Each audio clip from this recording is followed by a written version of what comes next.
Olá, no TJTV de hoje você vai saber como ficar esperto contra possíveis práticas abusivas na hora de renovar a matrícula do seu filho. Vai conhecer também um boletim que dá dicas importantes sobre regras contratuais de abertura e encerramento de contas correntes. E ainda vai conhecer o novo setor de mediação do Judiciário Potiguar. Não saia daí, o TJTV está só começando.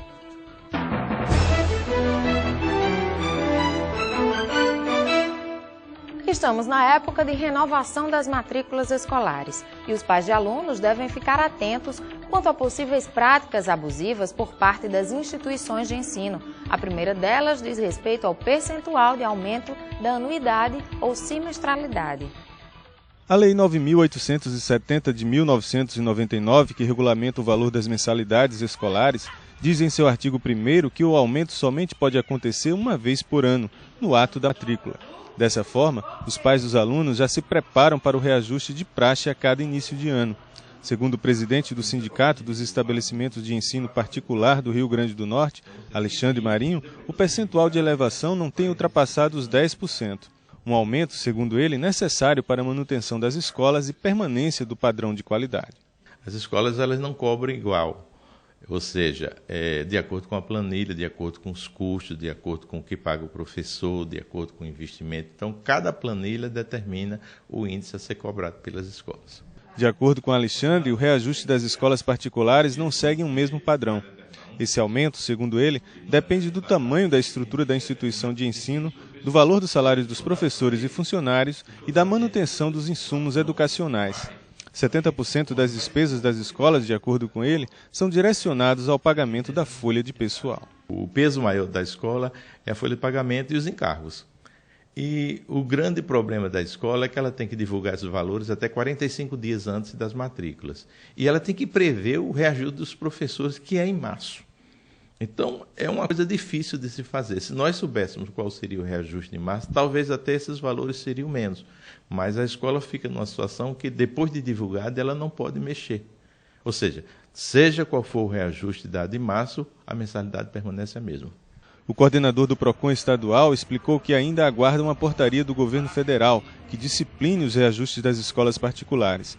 Segundo ele, os pais devem ficar atentos com os aumentos das mensalidades, que devem estar de acordo com a elevação das despesas previstas para o ano letivo. Esse reajuste que é colocado com o índice do governo é um reajuste padrão para todas as escolas. Mas as escolas que justificaram, junto à associação de pais ou o conselho de pais, que houve uma melhoria na estrutura da escola, na melhoria dos professores, como por exemplo, uma sala que foi climatizada, então houve aumento de custo da escola, mas precisa comprovar, ela pode ter esse reajuste um pouco elevado do que foi estabelecido pelo governo. O juiz Jussier Barbalho afirmou que a escola precisa necessariamente justificar a causa da elevação da mensalidade, através de uma planilha explicativa. Em caso de constatação de abuso, a instituição de ensino pode ser penalizada com a anulação do aumento ou com multas pelos órgãos administrativos. Existe a possibilidade de cancelamento desse aumento, né, de modificação do índice de reajuste, se for constatado que está num percentual elevado, acima e sem a justificativa, é possível que seja reconhecido como uma prática abusiva e, portanto, anulada pela Justiça. Também, pelos órgãos administrativos de defesa do consumidor, pode ser aplicada a sanção de multa, também se reconhecido o aumento abusivo. A seguir, fique de olho nos contratos de abertura e encerramento de contas correntes.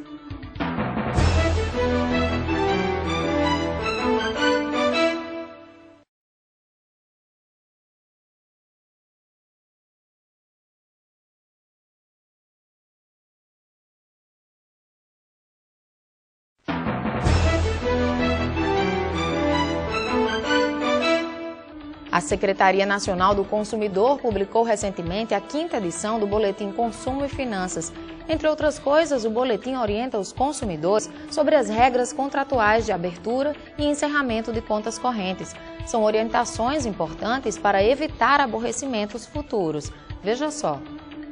O esposo de Dona Alda não observou as regras contratuais para abertura e encerramento de contas correntes e teve que passar mais de 2 anos como cliente de um banco, mesmo contra a vontade. Ele fez um empréstimo e, quando pediu para encerrar a movimentação bancária, teve a solicitação negada sob o argumento de que antes teria que liquidar o empréstimo ainda em vigor. Ele não questionou. Porque se ele fosse para outro banco, eles achavam que ele não ia pagar o empréstimo, né? Mas o banco não aceitou ele fechar a conta. Mesmo ele todo mês pagando a prestação, o banco não aceitou ele fechar a conta. A postura adotada pelo banco em relação ao esposo de Dona Alda não estava prevista no contrato assinado, mas ele não sabia disso. E de acordo com o artigo 54, parágrafo 4º do Código de Defesa do Consumidor, se o contrato possuir cláusulas que impliquem em limitação de direitos dos consumidores, elas deverão ser redigidas com destaque de modo a permitir ao usuário a imediata e fácil compreensão.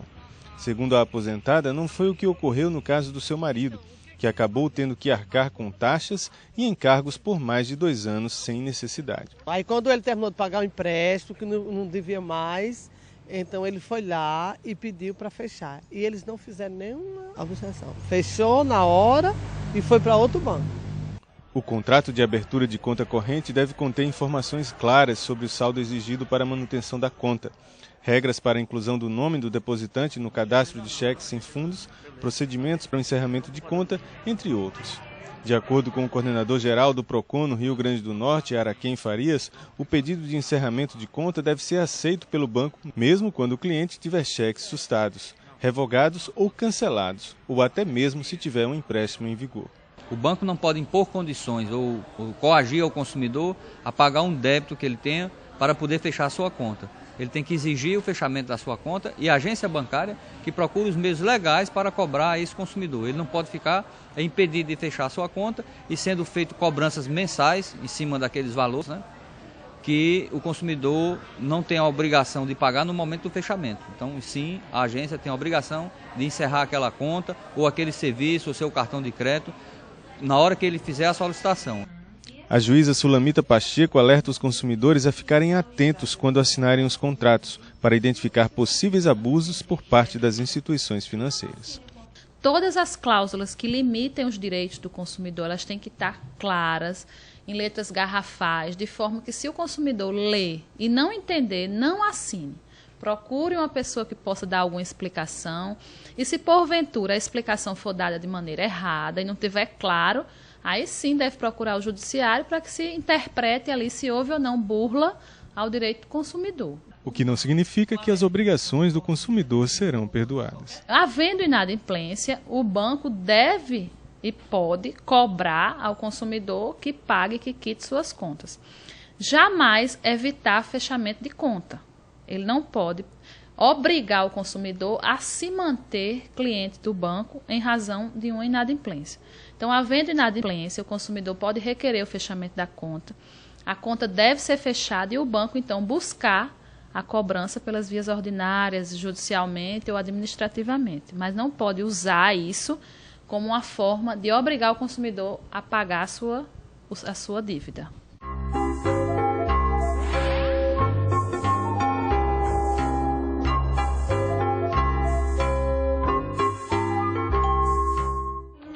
Pessoal e intransferível, assim é o talento do direitinho de explicar pra gente o juridiquês. Oi, gente! Alguém aí tem noção do que significa dar vista em um processo judicial? Vamos ver se alguém acertou? Após a perícia, o juiz intimou as partes para dar vista no processo. Observar, olhar, entender. Eu acho que deve ser receber e aceitar o processo, eu acho. Eu acho que alguma coisa que aconteceu, você está olhando que é para ver onde está o erro, né? Da pessoa.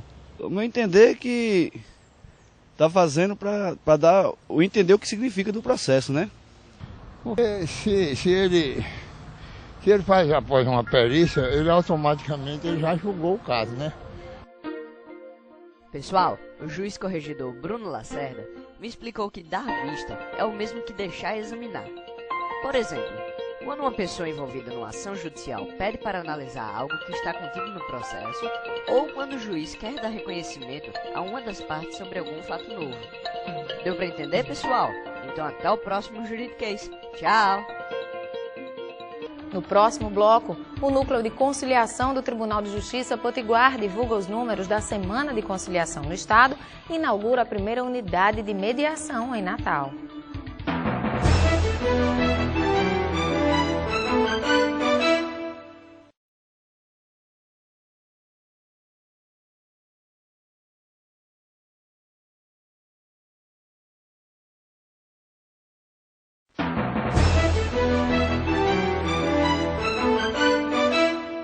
A Comissão de Conciliação do Rio Grande do Norte divulgou e retificou os números relativos à Semana de Conciliação no Estado, que aconteceu no período de 7 a 14 de novembro. Das 4.128 audiências agendadas, foram realizadas 3.844.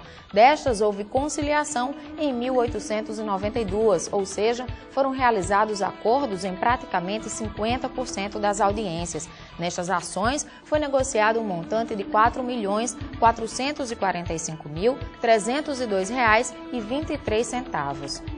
E a primeira unidade de mediação no Rio Grande do Norte já está funcionando no Fórum da Zona Sul de Natal. O novo setor irá priorizar a conciliação nos conflitos de familiares. O Tribunal de Justiça Potiguar deu início ao que chamou de primeiro passo para a implantação da chamada Justiça Restaurativa. Com a presença de magistrados, servidores e operadores do direito, foi inaugurada a primeira unidade de mediação do Poder Judiciário Potiguar, uma iniciativa considerada importante para aproximar a justiça e o cidadão. Nós vamos ter de segunda a sexta, nos 2 turnos, grupos de mediadores fazendo essas mediações. Antes até mesmo dele ir para a conciliação, eles podem vir para a mediação e já alcançar um resultado e não precisar nem deflagrar esse processo judicial. A mediação ao contrato da conciliação, que trabalha o conflito de forma pontual, tem o objetivo maior de restaurar as relações sociais das partes envolvidas no processo. Para isso, várias reuniões são realizadas com o propósito de sanar de maneira definitiva o problema. A mediação, ela trabalha o conflito não pontualmente, como a conciliação trabalha. Ela trabalha o conflito como um todo e ela volta para o presente e para o futuro, para que essas partes não derem entrada com outra e outras tantas ações. Se multipliquem ações, o que a gente chama de uma litigiosidade remanescente, entendeu? Então, que as partes conseguirem alcançar a mediação, esses resultados seja satisfatório e ponha fim àquele processo como outros que poderiam advir se não fossem mediados. A unidade de mediação do Tribunal de Justiça Potiguar vem atender ao que determina a Resolução 125 de 2010 do Conselho Nacional de Justiça. No Estado, 24 futuros mediadores entre servidores, advogados e juízes aposentados participam de um curso de capacitação orientado por formadoras do Tribunal de Justiça Gaúcho. Esta servidora comemora os bons resultados da ação. A gente vai trabalhar com sessões em média de 2 horas cada. Se não for resolvido naquele dia, podemos remarcar numa média de 3 a 4 encontros por processo. Então é um espaço que as partes podem realmente falar do problema, do conflito, onde a gente vai tentar trabalhar e ajudar, né? Sempre eles vão dar a solução dos próprios problemas, já que eles que estão vivenciando. Então a gente vai só auxiliar a encontrar essa solução. Não só do processo, a gente quer resolver o conflito. Não só o processo, que se extinguiria com uma sentença que muitas vezes não resolve o problema. As estatísticas apontam que os tribunais que já utilizam da mediação conseguem contabilizar 76% de acordos, o que é considerada uma meta significativa. A presidente do Tribunal de Justiça, desembargadora Judite Nunes, avaliou a iniciativa como sendo apenas o começo de outras que tornarão o judiciário um poder efetivamente voltado para o cidadão. Isso é só o começo.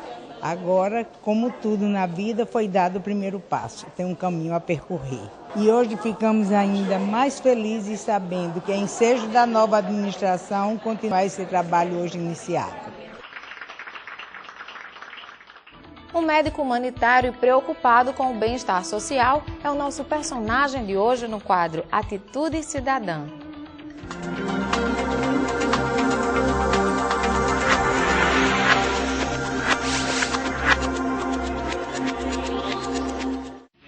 As manhãs de segundas, quartas e sextas-feiras do médico Ion Andrade têm um gratificante e certo endereço. A Casa do Idoso do bairro de Mãe Luísa, em Natal, onde atende crianças e idosos. O trabalho voluntário exercido pelo médico já completou 2 décadas e tem rendido frutos para a população. é muito gratificante esse trabalho, né? E diria que também pelo fato de que a gente vai enxergando modificações positivas acontecendo. Para dar um exemplo, a mortalidade infantil ficou para trás, né? Hoje a gente tem uma casa de idosos que é uma referência para a cidade em termos de atenção à saúde do idoso, de atenção ao idoso de maneira geral. Então a gente tem, é um trabalho que se dá ao longo do tempo e nesse tempo a gente vai vendo que as coisas evoluem para melhor. Mãe Luísa é um bairro populoso e dos mais carentes da capital. Trabalhos como o de Ion Andrade têm feito toda a diferença para a população. Dona Ana é um exemplo dessa realidade. Ela vive na casa do idoso e recebe os cuidados periódicos do médico que tanto gosta. Ele atende aqui tanto as crianças como os adultos. Os moradores daqui precisando dele, ele está servindo a qualquer hora. A gente ama esse homem. Para vocês é muito importante ter a presença dele aqui? É importante. E como é? Doutor Ion Andrade também cuida da saúde dos 20 funcionários da Casa do Idoso. Ele é um ponto de referência também, mesmo quando no final de semana que a gente não tem médico, que a gente se pressente que tem alguém que precisa de médico, a gente liga para ele, diz como é que está a situação e ele já realmente diz o parecer dele, né, e a gente já age aqui. O médico querido por todos se orgulha de ter contribuído para a diminuição da taxa de mortalidade infantil do bairro e de somar para a melhoria da qualidade de vida dos idosos e moradores de Mãe Luísa. Até como pessoa, acho que me amadureceu bastante, né? Eu era um recém-formado quando vim para cá. Então, o vínculo com uma comunidade, com pessoas que você vê ao longo do tempo, acho que agrega uma maturidade e uma relação com famílias, com pessoas reais, que muitas vezes os serviços, por exemplo, de plantão, etc., em que você vê o paciente uma única vez, talvez não permitam tanto. Então, acho que para mim foi um ganho importante uma complementação, diria, da formação médica. Mais notícias do Judiciário Estadual você pode ver também no site do Tribunal de Justiça ou no Twitter. Se tiver dúvidas ou sugestões, é só enviar um e-mail para um dos endereços que estão no seu vídeo. O TJTV de hoje termina aqui, mas a gente se vê no próximo programa. Até lá!